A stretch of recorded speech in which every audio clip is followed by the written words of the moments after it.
So my name is Jenny Sands and I work for Me and My Mind, which is part of East Sussex County Council mental health support team. And I'm here today to discuss with you exam anxiety and hopefully give you some helpful strategies to help manage your exam stress and worries that might be coming up around this time. And within this, I hope to discuss what anxiety is, how to recognise the difference between the usual bit of kind of exam stress and anxiety and when it's actually over stress and over anxiety around exams, and hopefully give you some strategies that might help your exam related worries. And the strategies that I'm going to give you come from cognitive behavioural therapy, which is the type of work that we do in Me and My Mind. And then hopefully also give you some sort of relaxation strategies and some refocusing strategies to help when you find yourself in those moments of stress and worry. So what is anxiety? Anxiety is a natural, normal feeling that we all experience from time to time. And it can vary from a real sort of mild uneasiness through to a feeling that's actually really, really overwhelming. And what it is it's the natural response, the body's natural response to danger. So when we feel like we're in a dangerous or worrying situation, we may feel anxiety. And this is our body letting us know that something's not quite right and we need to pay attention to it. And so that keeps us safe. So for example, if I'm standing on the edge of a cliff, I might get a slight tingly sensation in my legs. I might notice that my heartbeat starts to go a little bit faster and a thought might pop in my head of I might fall. And this reaction makes me take a step back and reduce the likelihood that I will fall and hurt myself. So anxiety naturally comes up throughout our life when we experience new things, new pressures and new stress. Because while they're not quite the same thing as a cliff, they're a new and potentially dangerous situation. And so anxiety is our response to this, sort of let us know that we need to pay attention to something and that something's not quite right. And so because stress is a natural human response, it is designed to be helpful, but there's obviously times where it can not be so helpful. And this graph is kind of good at demonstrating that. So for example, we've got a low level of stress over here and a high level of stress. So feeling really stressed, not feeling so stressed. And then here we've got your performance level, so how well you're doing. So performing actually quite badly and not your best, and performing your best at the top here. And as you can see, when you are feeling not that stressed, so you're actually feeling really relaxed, that can lead to a low level of performance because you can actually sometimes be so relaxed that there isn't really enough stimulant or enough sort of get up and go to really give it your best effort. So you can end up being so relaxed that actually you don't perform to your best level. And that our best level of work actually tends to happen when we're feeling that little bit of stress and that little bit of anxiety to give us the kick that we need and the adrenaline that we need to perform well. And so when you're thinking about your exams and you're thinking about your level of stress, that's the level that you want to get to. You want to feel a little bit worried and a little bit anxious about it to kind of give you that adrenaline and that stress that you need to do well and to put in the effort to do well. But like we said, we don't want you to feel so overwhelmed and overworked that you're unable to think clearly. Because when you begin to feel so anxious and so worried about something or so stressed about something that it begins to kind of overtake your mind and overtake your body and you get a lot of that physical sensation, that then sort of really that really makes it harder for you to do well because you feel unable to think clearly. And in some cases, it can actually lead us to avoid doing the work because we feel so stressed about it, so overthink it so much that we can begin to avoid doing it. So what we're hoping to get for is that little bit of stress, that little bit of anxiety that's just enough to give us that kind of kick to do well. And this is where anxiety can actually be really helpful in making us do well.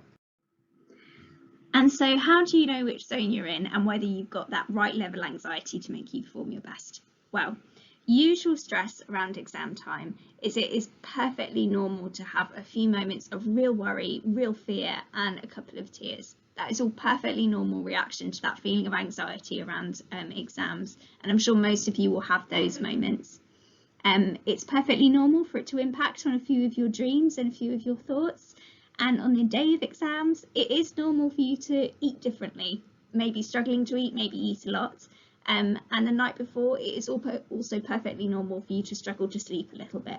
Okay, but like I put here with both of those things, They are things that you can just push through, and if you push through them, we know that actually it doesn't impact your performance level that badly at all. Okay, but it's perfectly normal to have a feeling of your eating feeling a little bit different around the day of the exams and that time, and your sleeping feeling a little different around that time as well, due to the anxiety. Okay, however, when you're in the overstress zone, this is when it consistently impacts your ability. So it consistently impacts your ability to concentrate, find it really difficult to concentrate, really difficult to sleep quite a lot of the time, really difficult to eat quite a lot of the time, or maybe you notice you're overeating quite a bit, and you're finding it really difficult to do your daily activities. So by that we're talking about, maybe socializing with friends, doing your homework, turning up to lessons, all of those usual things that you do daily actually begin to become really quite difficult, or it impacts your ability to do them as you usually do. Okay, and it's when you're consistently feeling tearful, maybe you begin to feel a bit resentful, anxious and angry, and down and hopeless, and that feeling of overwhelm. And that's all to sort of recognise that you're in the overstressed zone. So the main difference here is a couple of moments of it, a couple of moments of fear, tearfulness and worry is perfectly normal around exams. And then the overstress zone is when you notice that that's really impacting you daily and really impacting you quite a lot, and it can feel quite intense. And another really helpful thing to recognise about how the overstress zone sort of works is we can really notice that it can begin to impact on our thoughts. So we may begin to really expect the worst, think that we're going to do really badly, and for that to feel really true. We might begin to think that we're not good enough and begin to put things on us really personally. And think that it's the end of the world and really overestimate the situation. So you might begin to have thoughts of, I'm not going to pass, I'm not good enough, I can't do it. Okay, and like I said before, it's perfectly normal to have a couple of those thoughts around exam time, but they should only be in real moments. If you notice that you're thinking like that a lot of the time, it might be an indicator that you're in the overstress zone. Okay. And the other thing that we recognise around the overstress zone is we tend to notice a real increase and a lot more of those kind of what if thoughts. What if this happens? What if that happens? What if this happens? That's a real sign that you're kind of getting a little bit anxious. And for me personally, the way I'm thinking is a really big indicator of whether I'm in the anxious zone. And I particularly pay attention to those what if thoughts. And sometimes when we feel anxious, we begin to notice that our thoughts are really spiraling. So what starts off as what if thought of what if I can't study tonight kind of spirals into lots of different ones, and they bounce around our brain and bounce around each other. So for example, one sort of worry of what if I can't study tonight might then turn into, so what if I can't study tonight? What if I fail my mock exam? What if I fail all my exams? What if I don't get into college? What if I never find a job? And what started off as one sort of singular, just what if I can't study tonight, a bit of a problem that we've recognised, can really spiral into something that feels really quite serious. And so what can we do when we begin to notice that actually we are beginning to feel a little bit anxious and we begin to notice a couple of those symptoms? Well, the first thing that you can do is begin to notice the fact that you're worrying. That's really, really helpful. And being able to name it. So being able to say, I am worrying about failing my mocks at Christmas, or I am worried about doing badly on my maths exam after lunch. Being able to name it can be really helpful in helping you sort of recognise and, like you said, pay attention to those feelings of anxiety in your body, so that you can begin to sort of think about what you might do about those anxious feelings. And when you are able to name it, so say for example, I was saying to myself, I am worried that I won't be able to get my maths work done. You can then begin to sort of think about what you might do about that. And something that can be really helpful to ask yourself is, can I do anything about this? And so by this, we're exploring about whether it's a hypothetical worry, which means that it doesn't matter what we do, nothing's going to change. Or if there's something practical that we could do to help with this worrying feeling. So for example, if I worry that it might rain later on, that's a hypothetical worry because there's nothing I can really do about it. I can't control the weather. But if I worry about the fact that, I might forget my coat, well, there's things that I can do about that. I can make a note for myself. I can leave it in a place where I can see it. There's things that I can do. So the first thing for you to sort of recognise is whether there is anything that you can do about it and whether this worry is in your control or if it's just completely out of your control. And so when I've asked myself that question, can I do anything about this? And the answer is yes, then the next step can be to make a plan. So the first thing that you need to do to make a plan is to identify the problem and be really specific. So the worry might be that I'm worried I'm not going to be able to get my maths work done. But the problem might be I planned to study after school, but now I have a family event. So the problem was this family event getting in the way of me studying. Okay. And the second step would then be to come up with all of the possible solutions to that problem. And it can be really helpful to write it down at this stage, just to kind of get it out of your head and get it down on paper.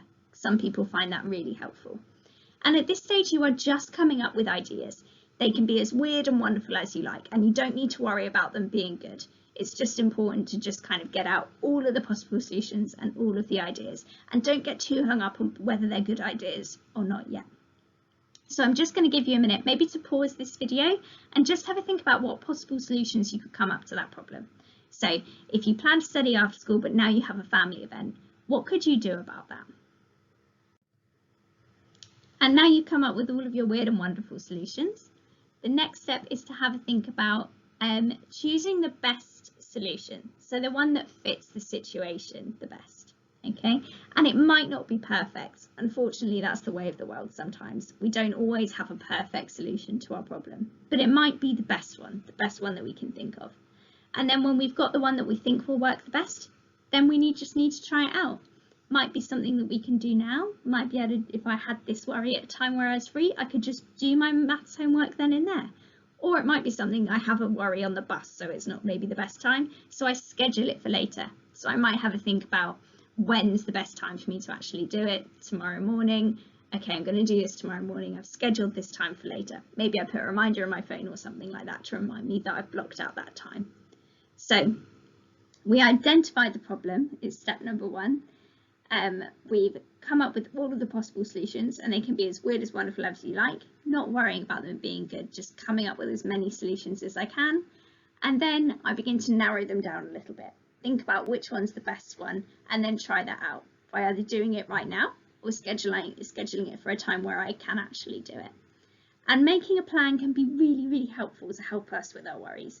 It can sort of really alleviate those immediate feelings that we have of anxiety, and it can stop that worry popping up again and again if we begin to actually do a little bit of problem solving and know that we've got a plan around what we are going to do about it. But if our worry is a worry that we maybe can't do anything about, and our answer to the question of what can I do about this was nothing, or it might be that I've done everything I can about that worry, and now there's nothing really else I can do, but I still notice I'm kind of having it, then we need to have a think about how we can let that worry go. And so the next few slides are going to focus on how we actually let go of worries that are just keeping circling in our mind, but there's nothing we can really do about them. And to illustrate this, I thought it might be quite fun for us to do the white bear experiment. The white bear experiment, it was designed to help us think about how we're thinking. So we're thinking about thinking. And this experiment is really simple. All we're going to do is in a minute, you're going to pause the video for a couple of minutes, and you are going to close your eyes and think about anything in the world, anything you like. Just let your mind wander free. Think about anything you like, except a white bear. Okay? You're allowed to think about anything in the world, but not a white bear. Okay? And so just maybe pause this video for 1 or 2 minutes, and then we'll have a think about how that went. So you're allowed to think about anything in the world except a white bear. 2 minutes. Pause the video now.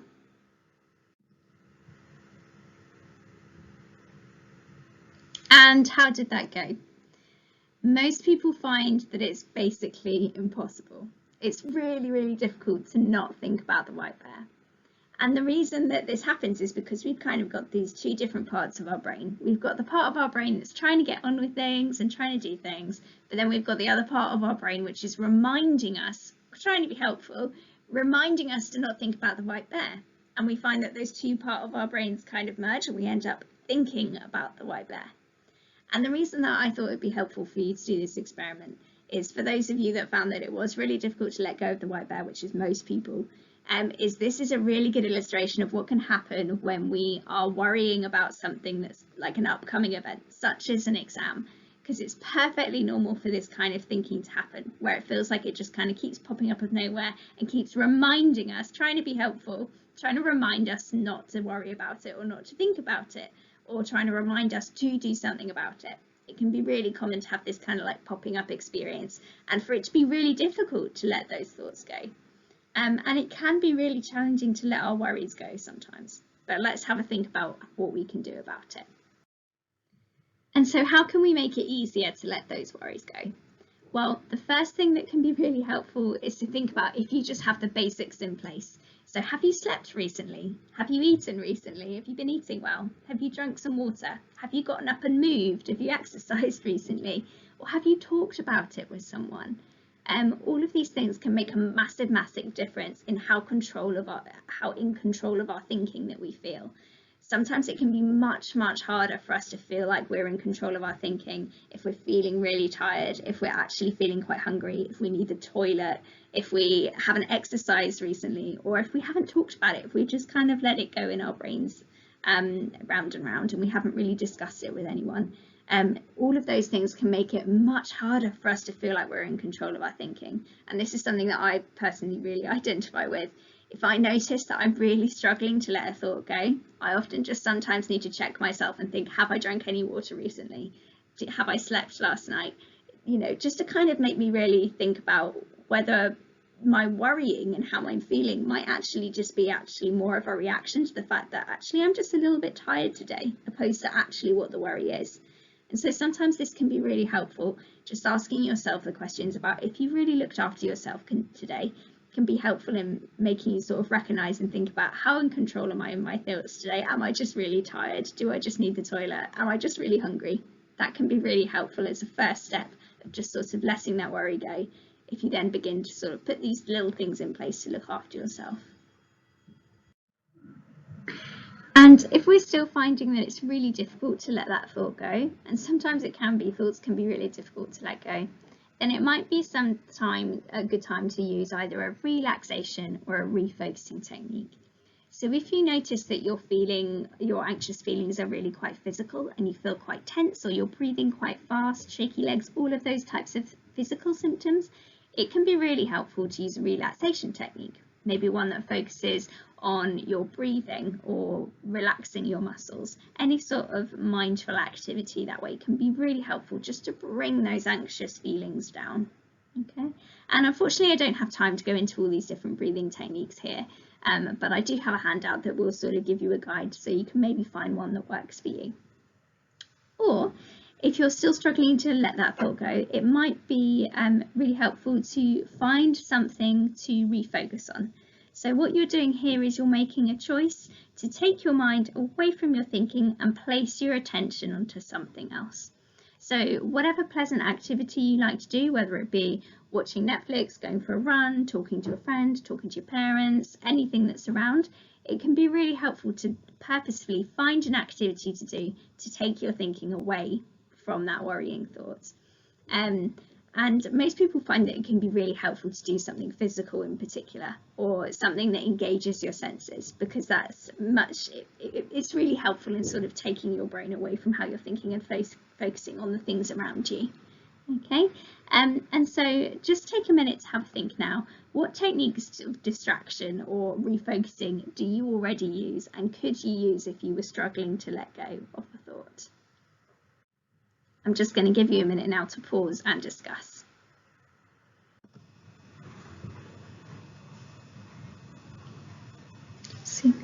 So it can be really helpful to just sort of build upon those ideas that you already have and think about what you already have in your toolbox to use to help refocus your attention. And they can be really helpful when you feel like you're struggling to let your thoughts go.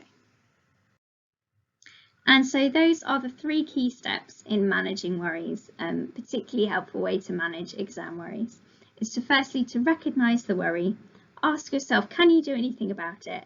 Is it in your control? And then either make a plan to fix it or let it go.